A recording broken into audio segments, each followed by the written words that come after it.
ऐसे कैसे पूछ सकते हो? और पूछने के बाद मार डालना, बड़ी से बड़ी, तुरंत खून बहाए। पानी केवल उसकी शुरुआत होनी चाहिए। वैसे तो हमें पानी से तो शुरुआत हो गई, बड़े पानी तो शुरुआत हुए, हाँ। पर पानी तक बात नहीं है। खून का बदला पानी से होने लिया जाता है। कमाल कर, वो तो आपको पूछ के मार डाल रहा है और हम कुछ पूछ ही नहीं रहे। कैसी मूर्खता है? किस देश का इन्वॉल्वमेंट है, किस कौम का इन्वॉल्वमेंट?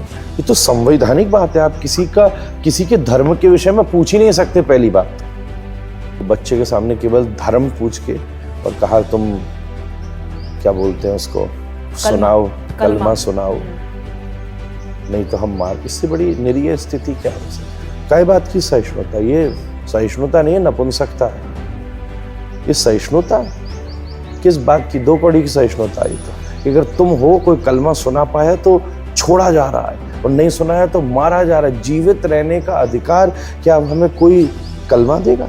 क्या अब हमें कोई नाम देगा? आज की स्थिति में आप, मुझे लग रहा है कि बहुत गुस्से में भी हैं, जो हर कोई गुस्से में है, जो जिसके अंदर अगर इंसान जिंदा है तो वो गुस्से में है, पीड़ा में भी है। नहीं है, पीड़ा में। हाँ, पीड़ा में। भड़का नहीं रहा मैं। हाँ, हिंदू राष्ट्र होना चाहिए भारत, सिर्फ हिंदू राष्ट्र। महाराज शिवाजी पर यह देश भरोसा करता है क्या? ऐसी शिवाजी ने इस शब्द की घोषणा की। अगर आपकी उनके प्रति श्रद्धा नहीं है तो आपको कल ये देश छोड़ देना चाहिए। भारतवर्ष जैसा कोई देश होगा जहां प्रत्येक धर्म की उपासना ग्रहों के साथ साथ नास्तिकों को भी वही सम्मान मिलता है। जहां जहां एक धर्म विकसित हुआ है वहां संप्रदायवाद फैल गया, वहां दूसरी स्थितियों का निर्माण नहीं हो पा रहा है। नमस्कार, स्वागत है आपका। मैं आपके साथ स्तेश नैन मूर, स्तेश नैन अनफिल्टर्ड पर आप मेरे साथ इस वक्त जुड़े हुए हैं। आज हमारे साथ जो खास मेहमान हैं वो किसी परिचय के मोहताज नहीं है। उनका वैभव, यश, उनके कर्म समाज को, हमारे धर्म को भक्ति मार्ग के लिए एक बहुत बड़ा उदाहरण है। तो चलिए बहुत ज़्यादा बातें नहीं करेंगे, सीधा आपको उनसे मिलवाते हैं। तो इस वक्त हमारे साथ श्री पुंडरीक गोस्वामी महाराज जी हैं। बहुत बहुत स्वागत है आपका हमारे पॉडकास्ट में। राधे राधे जी, राधे राधे, धन्यवाद। और एक बार फिर से स्वागत करूं क्योंकि आप पंचकुला की धरा पर हैं और मनसा देवी माँ, चंडी माँ, ये देवियों की तरफ से भी हम आपका आभार और धन्यवाद करते हैं कि आप इस पावन भूमि को और ज़्यादा पावन करने के लिए यहाँ कथा करने पहुँचे हैं। धन्यवाद। मैं तो कितनी बार बोला, इस क्षेत्र को प्रसिद्धि से लोग ट्राई सिटी कहते हैं जी। अब इसका ट्राई सिटी तो पुराना नाम हो गया, अब तो इसको त्रिदेवियों की जगह कहनी चाहिए। त्रिवेणी प्रयाग है और त्रिदेवी ये स्थान है जहाँ चंडी, मनसा और ऐसे दिव्य दिव्य पुरानी सिद्ध पीठों के स्थान हैं। जब इस परिवेश से देखना शुरू होंगे तो धर्म की जागरूकता आएगी सामने।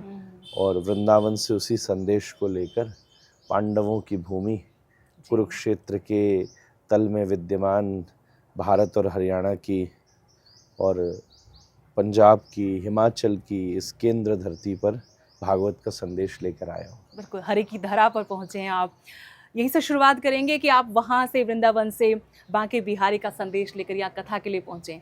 यहाँ के भी लाखों लोग हैं जो वहाँ पर आस्था रखते हैं, वहाँ जाना चाहते हैं, लेकिन वहाँ की बहुत सारी चीज़ें ऐसी हैं कि वो जाना तो चाहते हैं, उनकी आस्था है, भाव भक्ति है, लेकिन वहाँ बहुत सारे संत हैं। कलयुग में इतने बड़े बड़े संत हैं, इतनी पूजनीय भूमि है, वो प्रेम की भूमि है। उनके बारे में कुछ बताएंगे?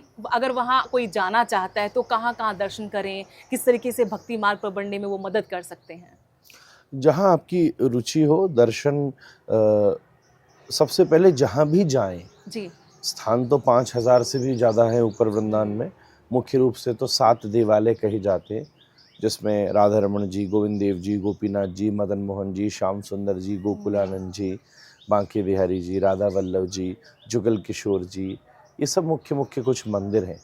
पर मेरा एक निवेदन आपके माध्यम से ये है कि हम जहाँ भी जाएं उस स्थान पर वहाँ के विषय में कुछ सुनकर, कुछ पढ़कर जाएं। एक बहुत बड़े महापुरुष ने एक बड़ी सुंदर बात कही थी कि धाम को आँखों से नहीं, कानों से देखा जाता है।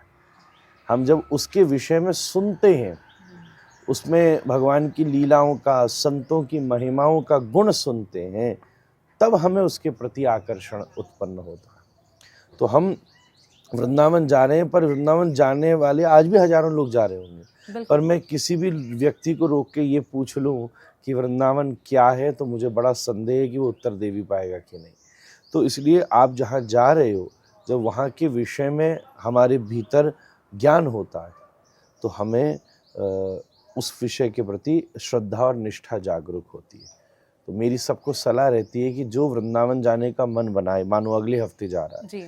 तो आज एक हफ्ते रोज नित्य बैठकर वृंदावन नाम का स्मरण करे, बैठे वृंदावन वृंदावन इसका जप करे, राधा रानी को प्रणाम करे, कुछ तैयारियां भी तो करे। केवल सामान पैक करके वृंदावन जाने से क्या होता उसको है? टूरिस्ट प्लेस ना बनाएं। ना ना ना, टूरिस्ट प्लेसेस देश में बहुत है जी जी। और हमें उनकी किसी की कोई ज़रूरत नहीं है।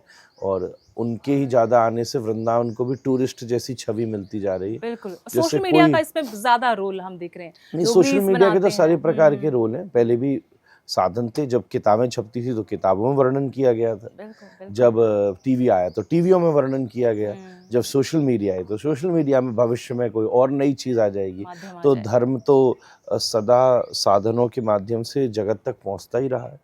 तो वो समस्या नहीं है, अच्छी बात है, सोशल मीडिया करे, बात बताए, पर बताने वाले भी सही से बताएं। जी जी। बस इतना ध्यान ज़रूर रखें और हम उसकी आध्यात्मिकता का अनुभव करें तो बहुत अच्छा लगेगा। आपकी नज़र से वृंदावन क्या है? आप बता रहे थे कि लोगों को मालूम नहीं कि वृंदावन क्या है। आपकी नज़र से वृंदावन क्या है? वृंदावन श्री राधा कृष्ण ही हैं स्वयं, कोई जगह नहीं है, कोई लोकेशन नहीं है। वृंदावन स्वयं राधा रमण जी ही हैं। जैसे परमात्मा अलग अलग रूपों में प्रकट होता है, जैसे हमारे यहाँ तुलसी में को एक विशेष भगवान का रूप माना जाता है, पौधों में, जैसे पशुओं में हम अगर गैया का स्मरण कर लें तो हमें गैया ऐसी लगती है जैसे भगवान है। जी। इसी प्रकार से सबकी अपनी अलग अलग तत्वों में ईश्वर प्रकट होता रहा है। ऐसे ही मैं निवेदन करूं कि जब हम जलचर जीवों में स्मरण करते हैं तो हमें मत्स्य अवतार, मछली के रूप में भगवान का दर्शन होता है। ऐसी जब हम जगह, स्थान और भूखंडों का विचार करते हैं तब मैं निवेदन करूं वृंदावन के रूप में स्वयं भगवान ही प्रकट होते हैं। तो वृंदावन का कण कण, तन तन, मन मन, एक एक वस्तु कृष्णमयी है, ये तो है ही है, जी जी। पर स्वयं कृष्ण ही है। धाम रूप में भगवान इस रूप में प्रकट हुए हैं। तो इसी भावना से हमें वृंदावन का दर्शन करना चाहिए और उसकी सेवा करनी चाहिए, उसकी स्मरण करना चाहिए। जाने वाला व्यक्ति वृंदावन की रज की महिमा तो जाने, गैया की महिमा जाने, वृक्षों की महिमा जाने। इस साधन से उसका प्रकाश होना आवश्यक है। और वैसे भी हिंदू धर्म में कहा है, भगवत गीता में लिखा है कि कण कण में भगवान है। मेरा अपना अनुभव मैं आपके साथ शेयर करना चाहती हूँ वृंदावन का। जब मैं गई, एक दफ़ा ही जा पाई, मुझे इतना ही सौभाग्य मिला है कि मैं एक बार जा पाई। मेरे लिए वृंदावन प्रेम था, उसको शब्दों में मैं बयान नहीं कर सकती। मुझे अभी भी रोंगटे खड़े हो जाते हैं कि वो वहाँ उस धरती पर मुझे वो प्रेम महसूस हुआ। आपकी नज़र में प्रेम की क्या परिभाषा है? जो हर वस्तु में ईश्वरीय अनुभव कराने लगे वही प्रेम है।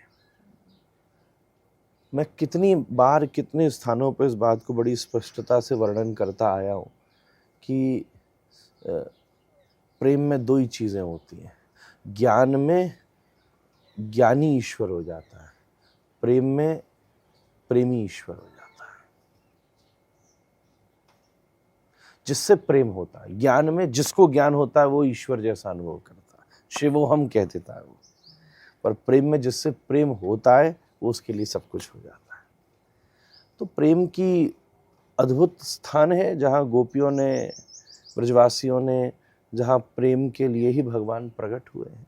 2.5 आखर प्रेम के, तो किसी ने कहा ये 2.5 अक्षर क्यों लिखा है? प्रेम में तो 2 ही अक्षर हैं, प्रेम, और 2.5 का मतलब ही कृष्ण है, कृष्ण में 2.5 अक्षर है।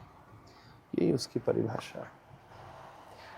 आज जो हम अपनी सोसाइटी में देख रहे हैं, हमने प्रेम की बात की, हमने भक्ति की बात की, हमने भगवान श्री कृष्ण की बात की, जो समाज में बिखराव है, जो टूटन है परिवारों में, रिश्तों में, खून के जो रिश्ते हैं वही बिखर रहे हैं, वही हत्या, मर्डर, ये सब जो क्राइम बढ़ रहा है, इसको हम एक तरह से जब भक्ति के नज़रिए से देखते हैं तो देखते हैं कि यही घोर कलयुग है, यही कलयुग है। लेकिन इसी घोर कलयुग में एक चीज़ और देखी जा रही है कि धर्म भी तो बढ़ रहा है। ये दोनों का तालमेल महाराज जी कैसे समझें हम? एक तरफ कथावाचक बहुत हैं, लोग भक्ति मार्ग पर बहुत जा रहे हैं, हम देखते हैं कि बाढ़ आई रहती है हर तीर्थ स्थान पर। चाहे चार धाम की बात करें, वृंदावन की, मथुरा की, कहीं की भी आप बात करें, वैष्णो देवी की, लाखों लोग जाते हैं आस्था में डूबे हुए। लेकिन उस तरफ देखते हैं हम, धर्म से परे कर्म, वहाँ हमें घोर कलयुग नजर आता है। कुछ संतुलन है इनमें, कोई रिश्ता है, कोई जुड़ाव है इन चीज़ों का? हाँ, बड़ी सावधानी से देखना होगा हमें। देखिए, ऐसा नहीं है कि गड़बड़ तो सदा से है, जब से ह्यूमैनिटी है बिल्कुल। तब से है। निश्चित रूप से धर्म भी प्रसरित हो रहा है, लोग उसके प्रति संवेदनशील हैं। पर मेरी ठीक है, भारत में अगर 50 तीर्थ हैं तो 50 तीर्थों में पिछले 5 वर्ष से भीड़ बढ़ी हो गई है। लोग कह रहे हैं धर्म बढ़ रहा है, धर्म बढ़ रहा है, धर्म बढ़ रहा है। इसकी तुलना कीजिए मोहल्लों में खुलने वाले मदिरालयों से, उसमें जाने वाली भीड़ों से, तो ज़रा जेन्युइन कंपैरिजन हो नहीं रहा है। ठीक है, क्योंकि रीलें ज़्यादा बन रही हैं, कई चीज़ें क्या है, धर्म को दिखाते में अपनी रेपुटेशन बन जाती है, इसलिए अच्छा। कई बार हम उसको बड़ी ज़ोर से दिखाते हैं। आप ज़रा पिछले 4 वर्ष में तुलना कीजिए कि कितने मदिरालय खुले होंगे, आपकी पंचकुला में कितने खुले होंगे, और क्या फाइनली डेकोरेटेड शोरूम की तरह खुले होंगे। और लोग, मैं तो कभी कभी सड़कों पे जा के चौंक जाता हूँ, और लोगों की वो भीड़ लगी है जिसकी कोई कल्पना नहीं है। तो कंपैरिजन ठीक नहीं है अभी। अच्छा। इसलिए बहुत ज़्यादा अभी भी लोगों को धर्म के प्रति जागरूक, और सही धर्म के प्रति जागरूक होने की आवश्यकता है। उसका सबसे बड़ा साधन ये है कि हमारे धर्म में एक चीज़ की बहुत कमी आ गई है, और वो है शास्त्रों के अध्ययन की। हम जैसे फॉलो, आज एक हिंदू को खड़ा करके पूछे 18 पुराणों के नाम बता, किसी को नहीं याद होंगे। मुझे संदेह मेरे आसपास भी जितने लोग हैं उनको याद है कि नहीं। तो जब हम जिस चीज़ को फॉलो कर रहे हैं, हम उसकी अभी हमारे पास पूरी जानकारी ही नहीं है। तो हम बहुत सारे लोग हैं, वो किसकी उपासना करनी है, मंदिर किसको कहते हैं, ग्रंथ कौन से हैं, धर्म पूजा पद्धति पे भी विरोध है। हाँ, फिर देखिए कई पूजा पद्धति को ही नहीं मानते, कई उसी को ही सब कुछ मानते हैं। तो अभी तो ठीक है, थोड़ी सी आई 2-4 बार की भीड़ से लोगों को इतनी एंग्जाइटी हो रही है कि हल्ला मचाना शुरू कर दिया, भीड़ है, भीड़ है, भीड़ है, भीड़ है। वृंदावन में 84 कोस का व्रज है जी जी। और 84 कोस में कितने व्रज को आदमी जानता है? गोवर्धन, बरसाना, मथुरा, चलो थोड़ा बहुत गोकुल, सैकड़ों तीर्थ हैं वहाँ। गांव गांव में कृष्ण की लीला, सबका एक एक उसके जैसा ही महत्व है। कहाँ है अभी इस विषय में जानकारी? इसके पीछे आपको क्या क्या रीजन लगता है कि अब तो बहुत मुखर होकर ये बात धर्म गुरु बोलते हैं, परिवर्तन हो रहा है। और मुझसे बड़े ये क्या योगी मोदी राज के बाद कुछ मुखर हुए हैं हिंदू, और कहाँ जागृति की जरूरत है? गीता में और शास्त्रों में लिखा है कि जब जिस प्रकार का मुखिया समाज को लीड करता, तो उसका प्रभाव नीचे तक तो आते ही, हम इसको मना नहीं कर सकते। उस प्रकार की सुविधा, उस प्रकार की सहजता समाज को स्वाभाविक रूप से प्राप्त होती है। घर ही में देख लीजिए, घर का जो मुख्य व्यक्ति हो, अगर उसकी रुचि अत्यधिक धार्मिक परिवेश में हो, तो घर के भीतर नई जनरेशन अगर मानो इतनी व्यस्त हो, इतनी रुचि नहीं भी रखती हो, पर उसको ये मुखिया के बार-बार हर मंगलवार का उत्सव, हर रविवार को कीर्तन, पाठ, पूजा करते रहने से उनको ये बार-बार करना ही पड़ता है, हो ही जाता है उनके द्वारा। तो ये तो घर-घर की बात है, हर स्थानों की बात है। तो निश्चित रूप से अगर देश का और राज्यों का मुखिया धर्मपरायण होगा, तो उसका प्रभाव समाज के निचले स्तर तक तो पड़ेगा ही पड़ेगा। लोग राम मंदिर की बातें कर रहे हैं, विश्वनाथ की बात, जो बहुत ज़रूरी है, उसके साथ देश हित की भी बातें हो रही हैं। देश की समृद्धि किस रूप में विकसित हुई है, पूरी दुनिया इसको देख रही है। इंटरनेशनल रेपुटेशन जिस रूप में हुई है, वो भी हुई है। इसमें कोई संदेह नहीं है कि देश का मुखिया अगर धर्मनिष्ठ हो, ईमानदार हो, तो उसका प्रभाव पूरे समाज के ऊपर पड़ता ही है। और फिर धर्म गुरुओं ने इतने वर्षों से परिश्रम किया, लोगों ने उसकी अंतर का अनुभव किया, और उस 50 वर्ष से धर्म सम्राट करपात्री जी से लेकर हमारे बाबा से लेकर कितने लोगों ने बलिदान दिए हैं इस विषय में। तो धीरे धीरे बहुत पॉजिटिव नोट है। हम ये नहीं कह रहे कि कुछ नहीं हो रहा। पिछले 15 वर्ष से पिछली व्यवस्था को देखा जाए, एक तरफ 15 वर्ष रख दीजिए, एक तरफ पिछले 40 वर्ष रख दीजिए। राधा रमण पिछले 40 वर्ष रख दीजिए, दोनों में जमीन आसमान का अंतर है। तो एक पॉजिटिव नोट तो समाज में निश्चित रूप से पैदा हुआ ही है, पर उसके साथ साथ अभी बहुत लंबा रास्ता है। लेकिन महाराज जी, एक दूसरा पहलू ये भी है कि पहलगाम में जो हुआ, जो बर्बर तरीके से वहाँ पर नरसंहार किया गया, जाति नहीं पूछी धर्म पूछकर मारा गया, तो क्या ये इसी का एक्शन का रिएक्शन वहाँ पर है? और अब लोगों में एक डर भी है, 80% बुकिंग सारी कैंसिल हो गई है। इस घटना को आप धर्म से जोड़कर अगर देखें, जो उत्थान की आप बात करें कि पिछले कुछ सालों में ऐसा उत्थान हुआ है, हिंदू मुखर हुआ है, कैसे देखते हैं इसको? क्या उस वजह से ये सब कुछ हुआ? नहीं, उनकी पोल खुली है, हम तो ये कहेंगे। हम लोग जब एक्टिव हुए हैं तो जो उस तरफ के लोग जिस प्रकार धर्म से पूछ के नरसंहार कर रहे हैं, एक तो मैं हिंदुओं से कहूँ, डेफिनेटली प्लान को कैंसिल करना तो एक सिक्योरिटी रीज़न है, गवर्नमेंट रिस्ट्रिक्शंस भी है क्योंकि शहर में ही बंद लगा हुआ है। पर अब आप डरिए मत, कल से वर्जिश शुरू कीजिए, अपने आप को समर्थवान बनाइए, क्योंकि आपको ये अनुभव करना चाहिए कि कोई केवल आपका नाम पूछ के आपको मार सकता है, ऐसी उनको शिक्षा दी गई है। तो उनकी ढकोसलाबाजी पोल खुली है। हम लोग तो उसके बाद भी सहिष्णु हैं, हम लोग तो अपने धर्म के पथ के ऊपर अग्रसर हैं, परंतु अब ये ऐसी स्थिति हम लोगों को मजबूर कर रही है कि हमको भी अपने धर्म की रक्षा के लिए कट्टर होना पड़ रहा है, क्योंकि हमारा केवल धर्म का नाम पूछ के किसी के पति, किसी का पुत्र, किसी के भाई बंधु का को कनपटी पर गोली रखकर मार दी जा रही है, जस्ट बिकॉज कि उसका एक हिंदी में नाम है और वो हिंदू धर्म को फॉलो करता है। तो ये तो उन लोगों की पोल खुली है। शास्त्र के साथ आप सदा ही रहे। हमारे मंदिरों में हम कितने भी शास्त्र, जो चाहे जितनी पाठ कर रही हैं माताएं, जिसकी भी पढ़ रही हैं, वो प्रत्येक देवता शस्त्र के साथ बैठा हुआ है। तो इसका तो निषेध कहीं है ही नहीं। निश्चित रूप से किसी के भक्षण के लिए नहीं, पर सदा रक्षण के लिए और पोषण के लिए देवताओं ने शस्त्र उठाया है। हम किसी का शोषण नहीं करना चाहते, पर एक तरफ आप केवल नाम पूछ के कत्लेआम कर रहे हो, इसका मतलब सामने वाली कौम के भीतर की ट्रेनिंग, स्थिति, घृणा, इस पर विचार करके तो देखो। आपको मार सकता है सामने वाला व्यक्ति, और हम केवल जबरदस्ती की सहिष्णुता फैला रहे हैं कि ओहो हम लोगों को बड़ा सेकुलर रहना चाहिए, सबको संग लेके चलना चाहिए। तो वहाँ से शुरू करते हैं ना सेकुलरिज्म। फिर रॉबर्ट वाड्रा जी ने तो बयान भी दिया है कि मुस्लिमों को दबाया जा रहा था, उनको ऐसा महसूस करवाया गया, तो ये ऐसा हुआ। अच्छा, और जो अब हमको दबाया गया, अब जो होगा उस पर भी यही उत्तर देना ना। फिर अगर यहाँ से 5 लोग जाके किसी को मार डालते हैं कहीं, तो फिर यही क्या हम ये उनसे उत्तर एक्सपेक्ट करेंगे? और मतलब इसके बाद उन्हें अपने जीवन में दबाव फील नहीं हो रहा है कि उन्हीं के जिस, या तो वो उस धर्म को फॉलो नहीं करते शायद, या तो उसी धर्म के होंगे, और अगर वो इसी धर्म को फॉलो करते हैं और उनको ये पता चला कि केवल धर्म का नाम पूछ के मारा गया, तो अब उन्हें दबाव नहीं फील हो रहा।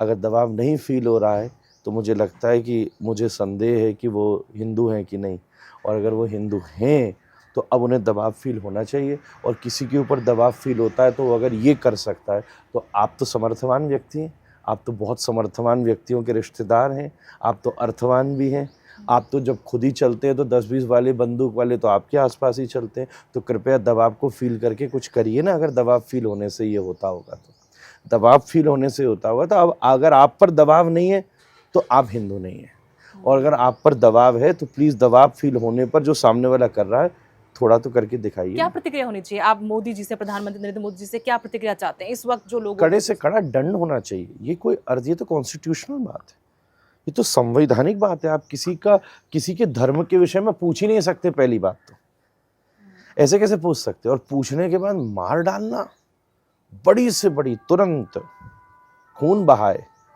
पानी केवल उसकी शुरुआत होनी चाहिए। वैसे तो हमें पानी से तो शुरुआत हो गई, बड़े पानी एक्शन तो के। शुरुआत हुए, हाँ। पर पानी तक बात नहीं है। खून का बदला पानी से बदला लिया जाता है। कमाल कर रहे हो, ये क्या अर्थ हुआ, ये क्या मतलब? शुरुआत से मैं सहमत हूँ, ठीक है, एक रणनीति चाहिए, संवैधानिक पद पर बैठे व्यक्ति को एक जिम्मेदार प्रतिक्रिया चाहिए, पर पूरा देश प्रतिक्रिया की प्रतीक्षा कर रहा है। स्थान से, लोगों से, व्यक्ति से, किस देश का इन्वॉल्वमेंट है, किस कौम का इन्वॉल्वमेंट है। मुझे तो ऐसा लगता है शायद सामने वाला धर्म पूछ के मार रहा है। यहाँ तो जन्म मृत्यु का प्रश्न खड़ा हुआ है। हम लोगों को तो अब धर्म पूछ के हर काम करना चाहिए, इसका मतलब वो तो आपको पूछ के मार डाल रहा है और हम कुछ पूछ ही नहीं रहे। कैसी मूर्खता है। हर एक चीज़ पे पूछना शुरू कीजिए, क्योंकि आपके घर के लोगों को पूछ के कत्लेआम किया गया है। ठीक है, लोग जिनके ऊपर बीती है वो उसकी कोई तुलना नहीं कर सकते। कोई 2 दिन पहले शादी करके गया है, किसी की बच्ची बगल में खड़ी और पिता बच्चों के सामने मारा गया। को बच्चे के सामने केवल धर्म पूछ के और कहा तुम क्या बोलते हैं उसको, सुनाओ, कलमा सुनाओ, नहीं तो हम मार। इससे बड़ी निरीह स्थिति क्या हो सकती है। कुछ वक्त पहले अपने पड़ोसी राज्य हिमाचल में एक मूवमेंट चलाया, कहा कि जो वहाँ पे सब्जी रेडी वाले हैं वो आइडेंटिटी कार्ड के साथ बैठे अपना पहचान बताएं, मुस्लिम है कि हिंदू हैं। मस्जिद वाला मुद्दा था, अभी भी चल रहा है, वो एनक्रोचमेंट वाला मामला सालों से चल रहा है, तो उसको लेकर विरोध था। तो तब लोगों ने कहा कि तो सबका देश है, आप किसी की पहचान उजागर करके उनको रोजगार से दूर नहीं कर सकते। उसके बाद अब हम आज बैठकर पहलगाम की चर्चा भी कर रहे हैं। लोग कहते हैं कि सबका देश है, धर्मनिरपेक्षता होनी चाहिए। हम तो ऐसे ही मानते थे, पर ये बात उससे माने ना जो सामने वाला भी तो फॉलो करे ना। अब हमें मजबूर करेगा वो कि यहाँ किसी के पति, भाई, बच्चे, बंधुओं को कत्लेआम किया जा रहा है धर्म पूछ के, तो निश्चित अब आप भी सब्जी खरीदो ना पूछ के, किससे खरीद रहे। परसेंटेज तो अभी हम ज़्यादा ही हैं और न बढ़ने दो आगे। ये तो स्थिति आ गई। मैं कभी ऐसा बोला नहीं, पर ये स्थिति को देखकर हृदय बड़ा ही पीड़ित है। यहाँ मार दिया जा रहा है। काय बात की सहिष्णुता? ये सहिष्णुता नहीं है, नपुंसकता है। ये सहिष्णुता है किस बात की? 2 कौड़ी की सहिष्णुता है ये तो, कि यहाँ अगर ये जितने लोग बयानबाजी कर रहे हैं इनके घर का आदमी ऊपर पहुंचा होता तो इतने सहिष्णु होते। दर्द तो जिसको लगी है वो चोट वो जान। और अगर आप किसी दूसरे के अपने जैसे इंसान के दर्द को महसूस नहीं कर सकते तो आपकी इंसानियत पर प्रश्न उठना चाहिए। इंसानियत पर प्रश्न उठना चाहिए। कैसी खतरनाक स्थिति है। चलो मैं ये नहीं कह रहा मारो, पर धर्म पूछ के यहाँ जिंदा रखने का अधिकार दिया जा रहा है। आश्चर्य से जी कि अगर तुम हो, कोई कलमा सुना पाया तो छोड़ा जा रहा है और नहीं सुना है तो मारा जा रहा है। जीवित रहने का अधिकार क्या अब हमें कोई कलमा देगा? क्या अब हमें कोई नाम देगा? तो कम से कम अब आपको भी विचार करना चाहिए ना। तो जन्म मृत्यु का प्रश्न खड़ा है। जन्म मृत्यु का प्रश्न खड़ा होता है तो धर्म बड़ी ऊंची स्वतंत्रता प्रदान करता है व्यक्ति को। बड़ी स्थिति खराब है। सरकार को सख्त से सख्त नियम इसमें लागू करना चाहिए, सख्त से सख्त। हम किसी धर्म के विषय में बात नहीं कह रहे, पर पता नहीं क्यों ऐसा है कि जब भी आतंकवाद, जब भी ऐसी चीज़ें आती हैं, क्यों एक ही धर्म के लोग सामने होते हैं? क्यों केवल धर्म के नाम पर ही कत्लेआम किया जाता है? बड़ी आश्चर्य की बात है। महाराज जी, हिंदू राष्ट्र बनाने की मांग पहले भी उठती रही। बागेश्वर वाले धीरेन्द्र शास्त्री जी तो मुखर तौर पर बोलते हैं, हर मंच से बोलते हैं। बाकी धर्म संसद हुई, वहां पर भी इस पर प्रस्ताव लाया गया। आज की स्थिति में आप, मुझे लग रहा है कि बहुत गुस्से में भी हैं। हर कोई गुस्से में है। जो जिसके अंदर अगर इंसान जिंदा है तो वो गुस्से में है, पीड़ा में भी है। नहीं है, पीड़ा में। हाँ, पीड़ा में। भड़का नहीं रहा मैं। हाँ, दर्द बोल रहा, पूछा दर्द में तो कराता ही आदमी। बिल्कुल। हिंदू राष्ट्र की मांग जायज है? हिंदू राष्ट्र होना चाहिए भारत, सिर्फ हिंदू राष्ट्र? महाराज शिवाजी पर यह देश भरोसा करता है क्या? बड़ी बड़ी मूर्ति बनाई है इस देश ने। और अगर आप शिवाजी पर श्रद्धा नहीं रखते तो कल आपको इस देश से चले जाना चाहिए। और इसकी मांग शिवाजी ने की थी पहली बार। हम लोग तो उन्हीं की वजह से इस देश में रोटी खा रहे हैं। चाहे वो हिंदू हो, चाहे मुसलमान हो, चाहे चैनी हो, चाहे बुद्ध हो, महाराज शिवाजी की वजह से यहाँ बैठा है। बलिदानों में उनका बहुत बड़ा बलिदान है। तो सबसे पहली तो बात ही उन्होंने करी थी। हम तो शिवाजी की संदेश को आगे ले जा रहे हैं, जैसे गांधी के संदेश को ले जा रहे हैं अहिंसा के, जैसे बोस के संदेश को ले जा रहे हैं, जैसे सरदार वल्लभ भाई को आयरन मैन कह के संवेदन किया है। अगर राजनीतिक पद पर बैठे हुए क्रांतिकारियों का सम्मान है, जैसे लक्ष्मीबाई का स्मरण करा के किसी शोषित हो रही स्त्री को ऊर्जावान किया जाता है, ऐसी शिवाजी ने शब्द की घोषणा की। अगर आपकी उनके प्रति श्रद्धा नहीं है तो आपको कल ये देश छोड़ देना चाहिए। आपको यहाँ रहने का कोई अधिकार नहीं, ना आपको पानी मिल सकता है, ना बिजली मिल सकती, ना भूमि मिल सकती है। जो महाराज शिवाजी पर श्रद्धा नहीं रखता, ये तो उन्होंने बात कही थी। और जैसे हम प्रत्येक स्वतंत्रता सेनानी का सम्मान करते हैं और उसके आदर्श पर चलने का प्रयास करते हैं, ऐसे हम भी उनके आदर्श पर चलने का प्रयास कर रहे हैं। और मुझे एक भरोसा तो है, न तो हम किसी को उसकी उपासना के लिए रोकेंगे, न तो हम किसी को उसके किसी प्रकार के पारिवारिक संवर्धन या व्यवसाय के लिए रोकेंगे, न उसको उसकी धर्म की शिक्षा या उपासना के लिए रोकेंगे। और अगर हिंदू राष्ट्र बन गया तो कम से कम धर्म पूछ के मारने तो नहीं देंगे। इतना भरोसा तो मुझे पूरा है, इतना भरोसा तो निश्चित रूप से पूरा है। जहाँ जहाँ एक धर्म विकसित हुआ है वहाँ संप्रदायवाद फैली है, वहाँ दूसरी स्थितियों का निर्माण नहीं हो पा रहा है। भारतवर्ष जैसा कोई देश होगा जहाँ प्रत्येक धर्म की उपासना ग्रहों के साथ साथ नास्तिकों को भी वही सम्मान मिलता है। इसलिए भारत की ये दिव्यता है और इस दिव्यता को हिंदू राष्ट्र के माध्यम से ही बचाया जा सकता है। जो यहाँ की डेमोक्रेटिक बिहेवियर है, अगर वो किसी फेस से सुरक्षित हो सकता है तो वो हिंदू राष्ट्र की भावना से सुरक्षित हो सकता है।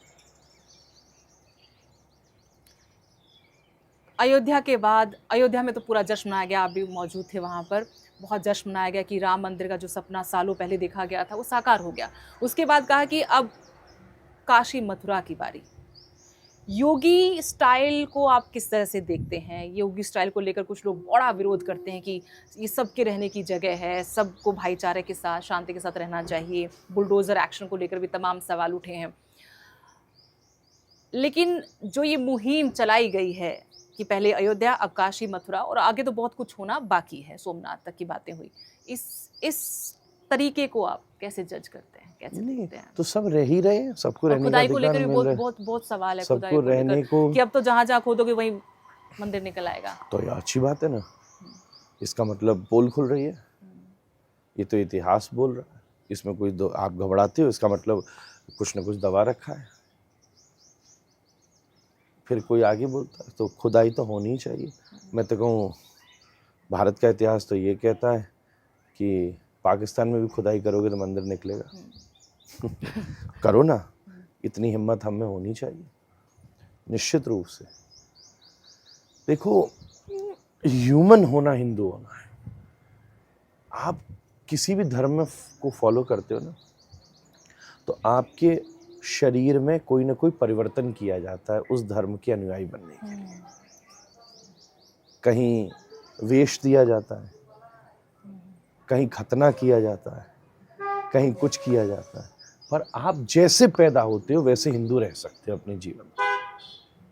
कोई चेंज करने की आवश्यकता नहीं है आपको अपने जीवन में। जब लोगों को हिंदू शब्द से आपत्ति होती है तो वहां से ये भी जवाब आता है, आप जैसे जो धर्म मार्ग पर लेकर जाने वाले संत महात्मा कहते हैं कि ये एक विचारधारा है, इससे किसी को घबराने की जरूरत नहीं, सनातन की बात सब है। कुछ है, विचारधारा है, परिचय है, पद्धति है, जीवन जीने की है, स्थान है। हिमालय का ही और हिंदू समुद्र, हिमालय से समुद्र के बीच की जगह को भी हिंदू कहते हैं, तभी तो हिंदुस्तान। जी जी, हिंदुस्तान।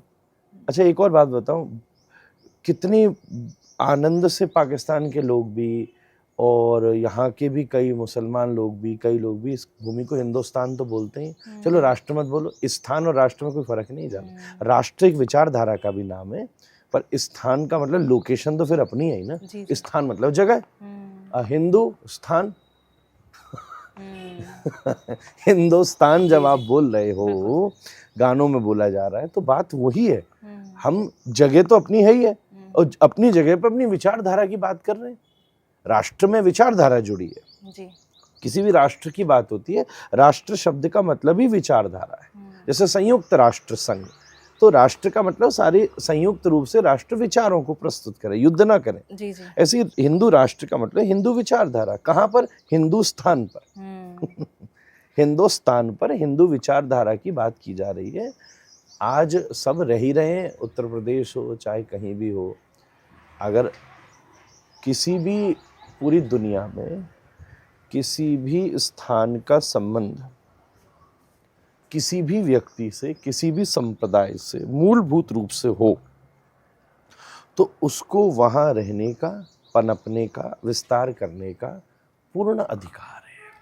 इसमें कोई दूर दूर तक दो राय नहीं है। जी महाराज जी, 3 छोटे-छोटे सवाल हैं, बहुत महत्वपूर्ण सवाल हैं।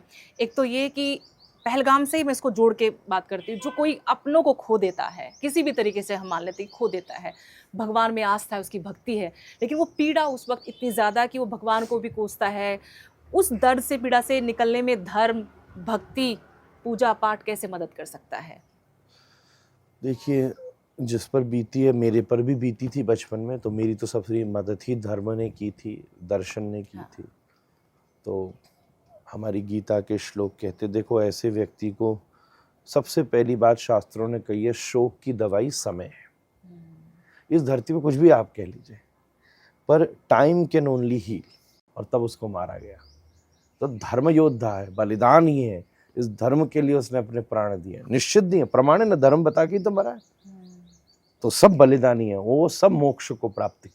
एक भी व्यक्ति उसमें ऐसा नहीं है। सनातन फिलॉसफी ये कह रही, मारने वाला कभी नहीं जा सकता जन्नत, पर जिसने अपने धर्म को बताकर प्राण छोड़े हैं, हमारे यहाँ की सर्वोत्तम स्थिति क्या है? मोक्ष।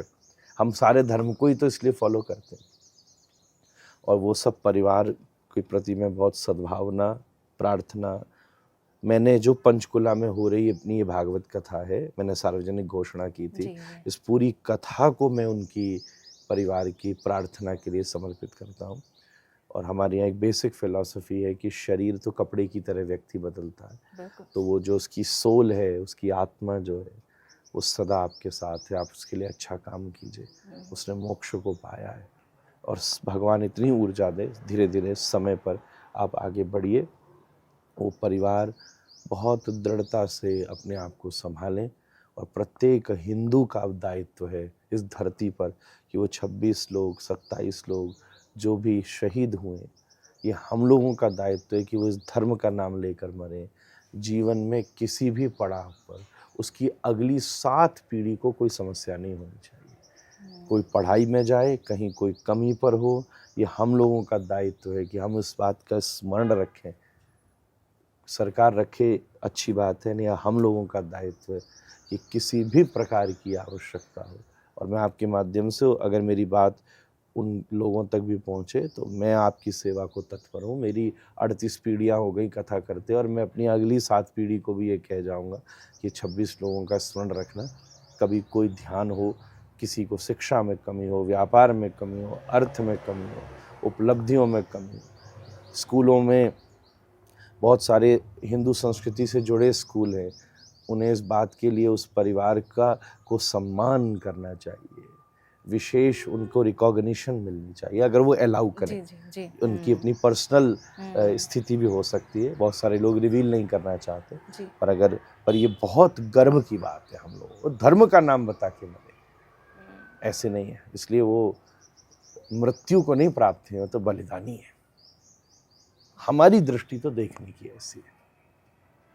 बहुत लंबे अरसे बाद, दशकों बाद हिंदू अपने आप को हिंदू गर्व के साथ बता पा रहा है। जो धर्म प्रचारक हैं आप जैसे, वो मुखर होकर, है ना, मुखर होकर कह पा रहे हैं जो बातें आप रख पा रहे हैं। ये पहले संभव नहीं था। इसके पीछे भी मोदी और योगी राज ही है। हम तो बहुत समय से रख रहे हैं, औरों की तो मैं नहीं कह सकता। हमारी तो 38 पीढ़ियाँ हो गई कहते कहते। हमारे पिताजी ने कहा, हमारे बाबा ने कहा, हमारे परबाबा ने कहा, हमारे षड़बाबा ने कहा।